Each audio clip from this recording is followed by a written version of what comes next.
Welcome to another episode of Auto Afflicted. I'm your host, as ever, Ali Goulet, and these are my Benz Coupes, 1980s Bruno Sacco Coupes even.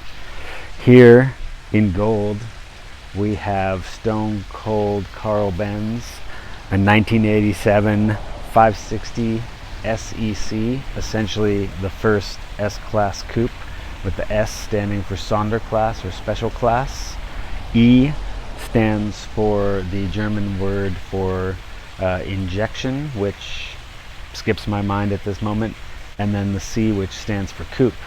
Next to Stone Cold Carl Benz, we have Bruno Sacco Coupe.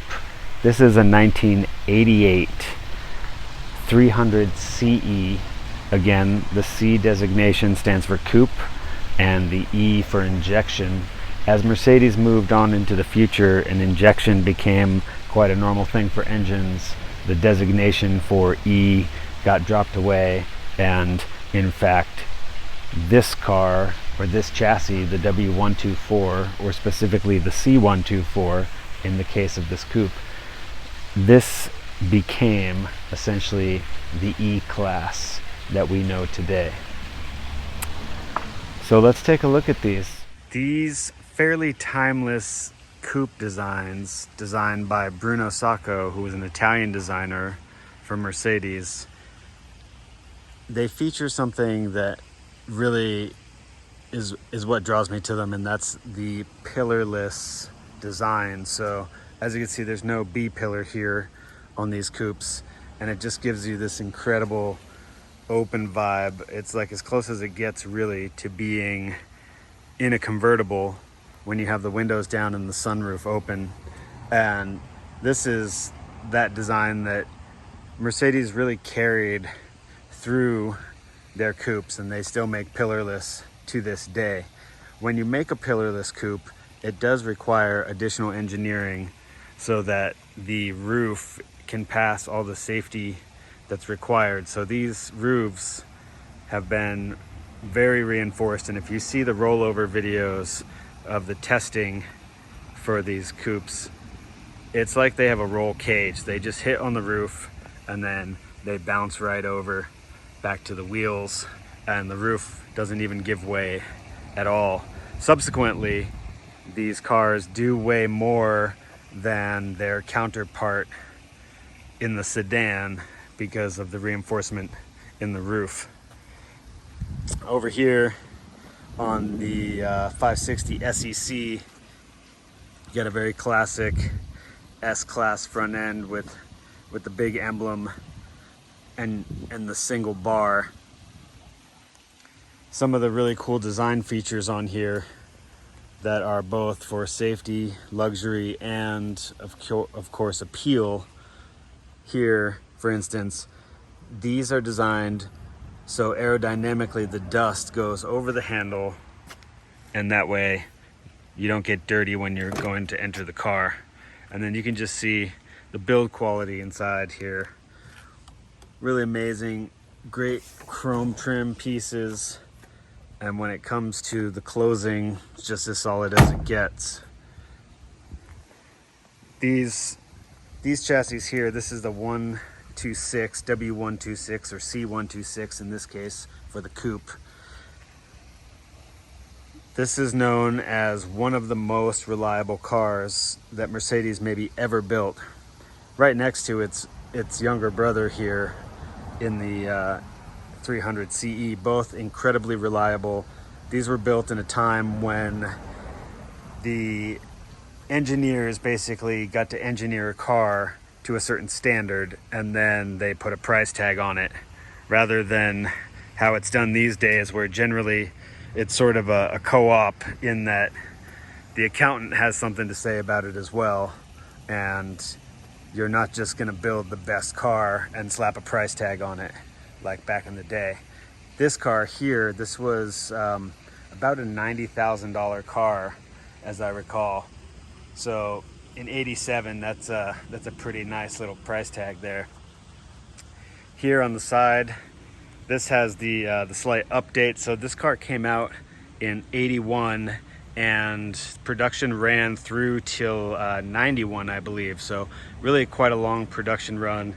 And I believe it was 84, 85 is when the headlights changed a little bit here. So we've got a little more modern headlight style. They changed again into the 90s.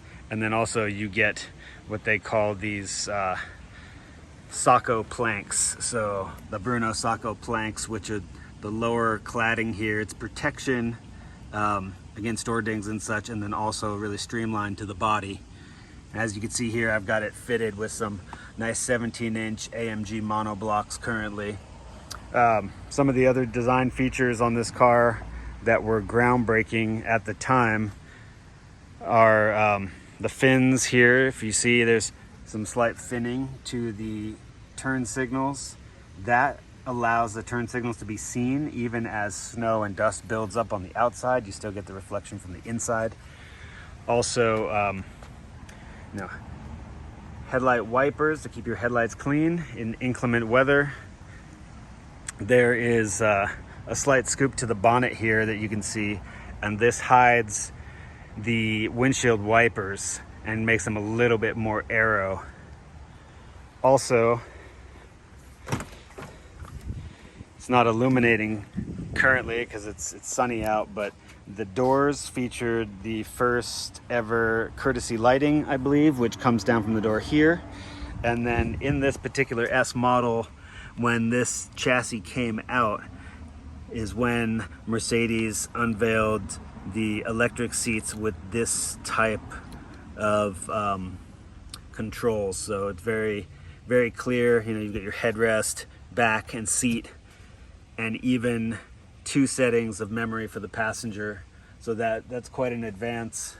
We can check out another cool feature here. So around the back of the car, again, you've got the tail lights.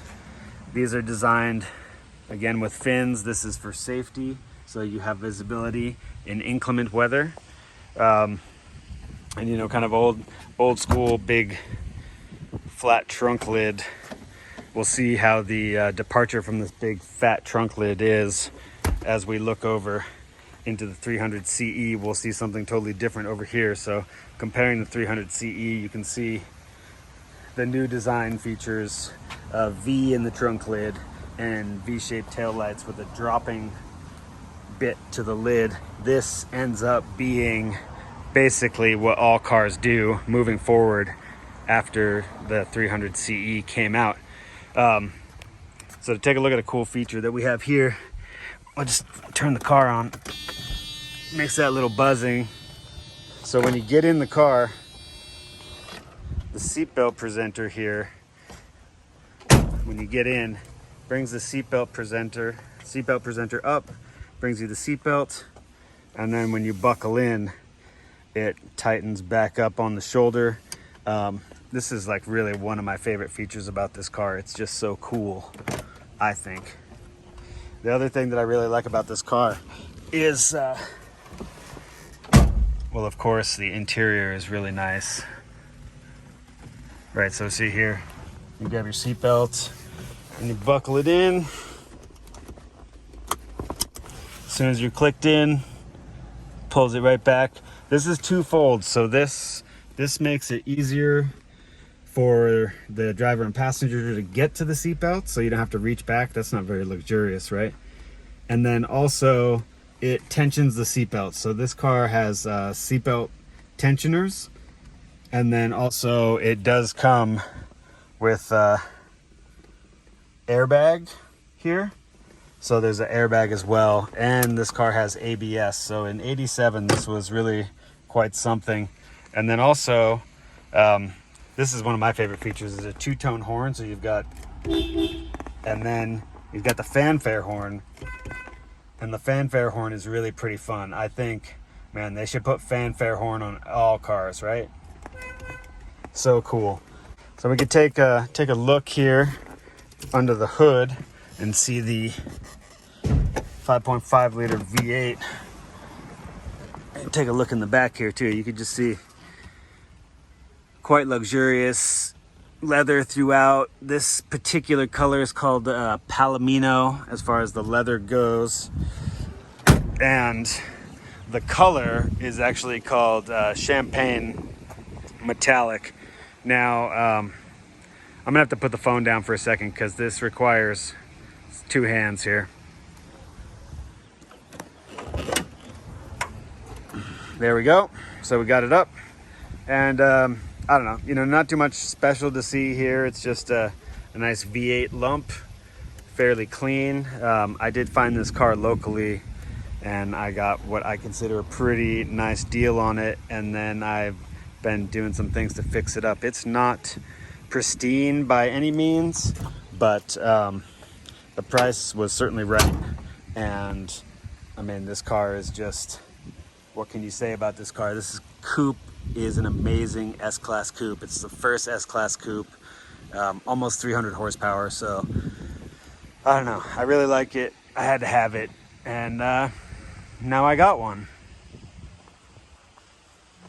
So moving on to the little brother here, the 88.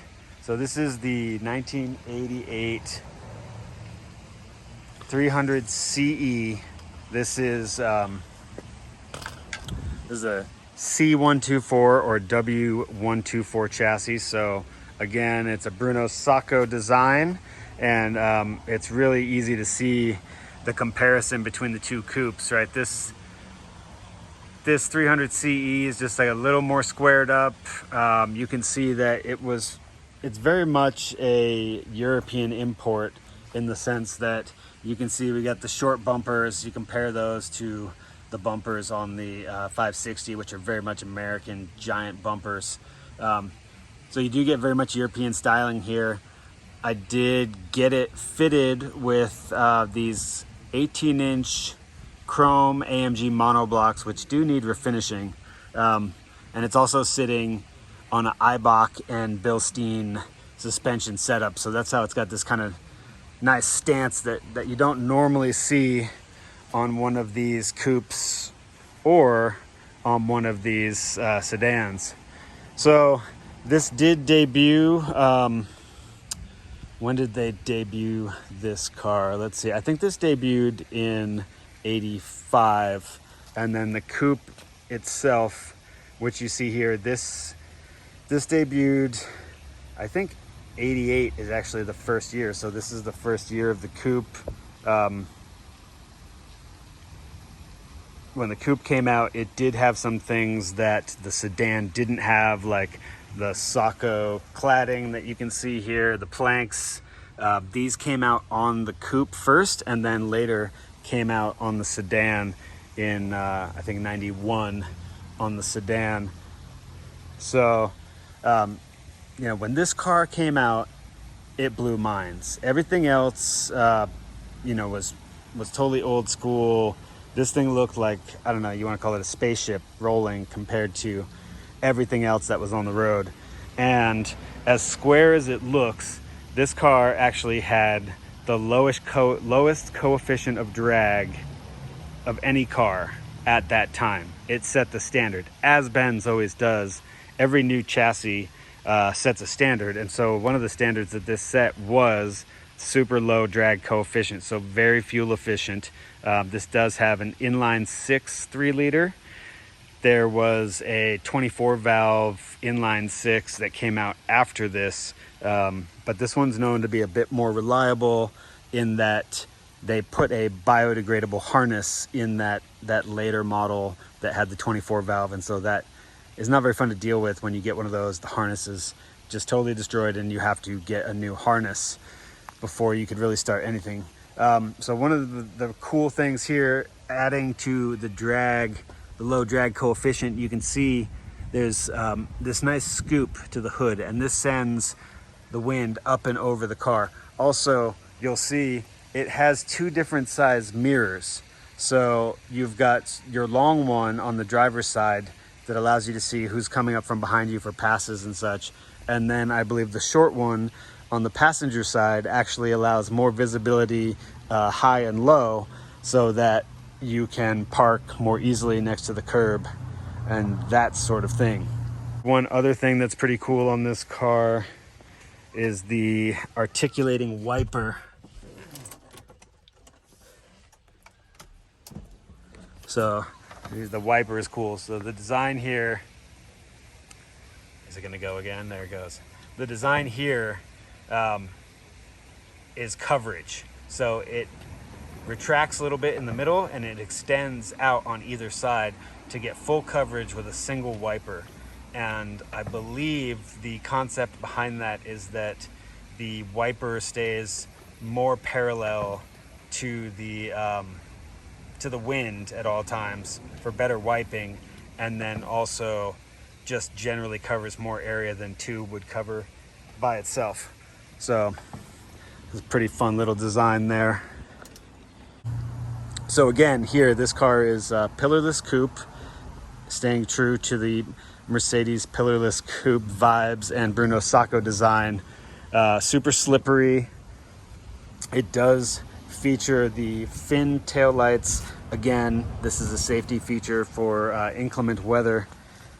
And then it builds upon that with the trunk design. As I mentioned, you can see here the design moving forward from Mercedes.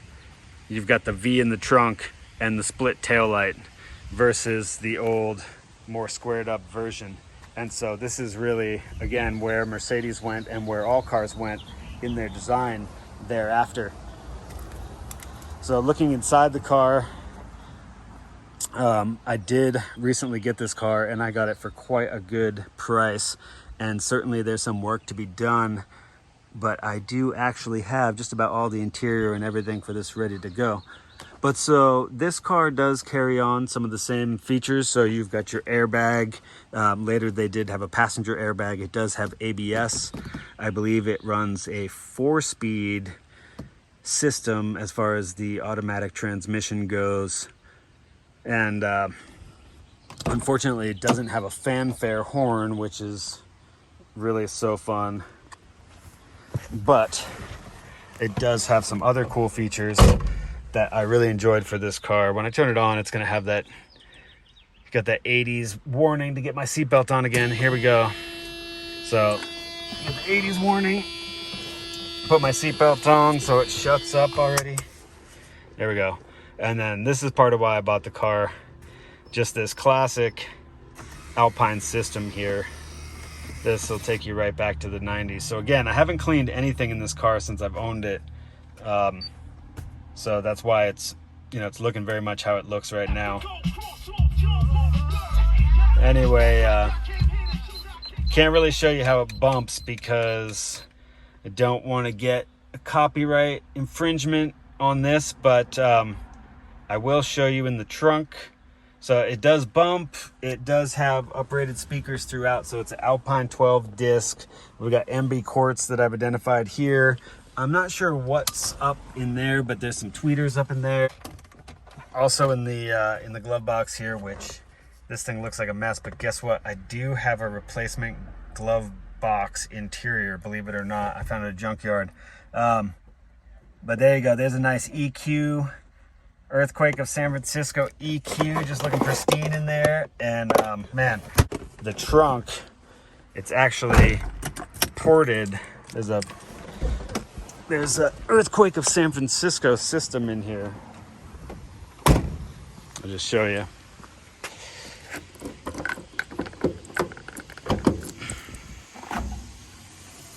So here's what I was talking about with the trunk lid, right? This is the design moving forward, trunk lid dropping like that, and the V. So even more easy access really here to the trunk. And then as you can see, this is the sound system that I was talking about. So Earthquake of San Francisco. You've got your amp behind that. There's even another one, and many spaghetti crossovers here.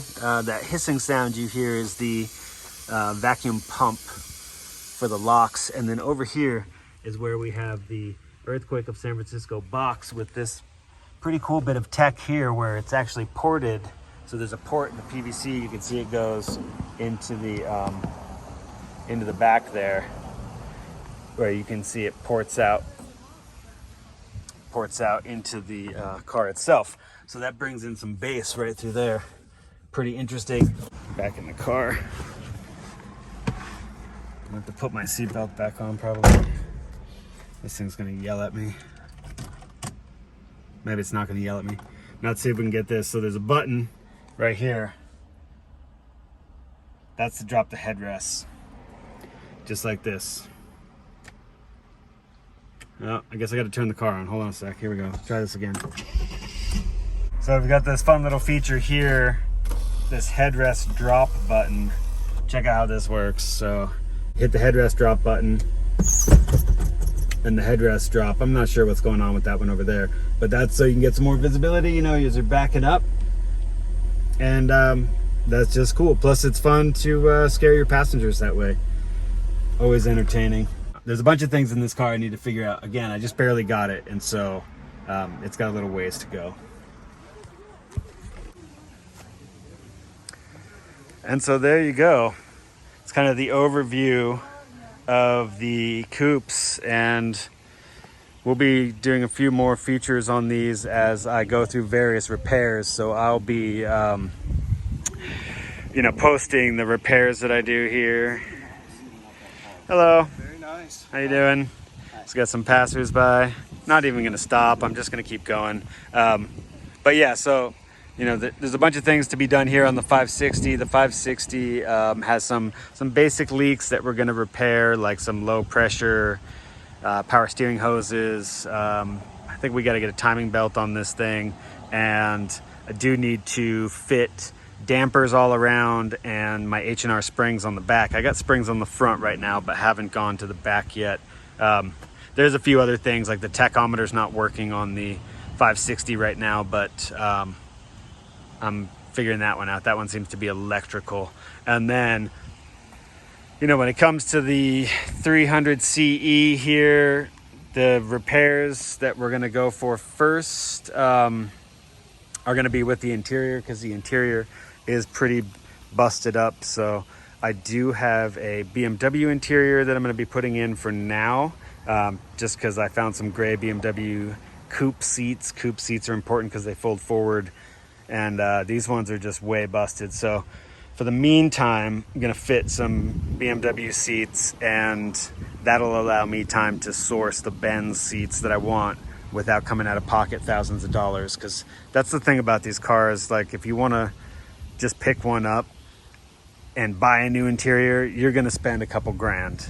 But if you're patient, maybe you can find an interior for a lot less. Same thing for the dash, or rather the center console. So I mean, this stuff is cracked up. I actually have a carbon fiber steering wheel that I'm going to fit on here, and I'm going to wrap the wood in carbon fiber. Not trying to fool anybody, it's going to be carbon fiber wrap, but it's going to look a lot better. And then the dash is pretty blown out. So what we're going to do with the dash, as far as, instead of trying to bring the color back, I'm going to flock it. So for like 50 bucks, you can get a flocking kit where you essentially put some epoxy on the dash, then you shake a bunch of felt scraps on it, and then you brush the felt scraps off, and you get a cool, like, rally style matte felty dash. So I think that's going to be a nice way to upgrade this. In the back, actually, I'm going to go needle and thread back here. So the leather is still good, but as you can see, the fabric on the sides here, the fabric trim has just given way over time. So I'm going to stitch that back up, and that's going to be good. Get under the hood here and see. Just show you this. Show you the inline 6. So it's not pretty under here. Again, something that needs to be done. We got to replace the hood pad. That's really important actually, because it keeps the heat from rising up and baking the paint off your hood. So I need to get a new one of those going, and you know, probably do some cleaning in here and respray the top of this cover so it looks a little nicer. This is the inline six. They did actually, Koenig, a tuner, put a turbo on the inline six back in the day, and I'm currently sourcing one now, not a Koenig, but there is another company that I believe it's called Turbo Bandits, turbobandits.com. They have a turbo kit for the inline six, and so I don't know, I'm a fiend for turbo, and this thing's got about 187 horsepower as it sits. A turbo on that's gonna bump it up to probably 300, and it's just gonna be fun. So I feel like we're gonna go that route, and I mean, realistically, either one of these cars needs to watch its back, because I'm definitely gonna sell one of them and put some money into a different car, or put some money into this car or that car. So be warned, Coupes, watch your back, sons. Anyway, that's basically a wrap on this. Appreciate you guys taking the time to review the cars, see what's going on here. If you would, you know, like and subscribe. I hate to ask, but it's kind of the YouTube vibes, got to do it. So please help me out there, and I'll see you guys all at the next episode. Thank you, and goodbye.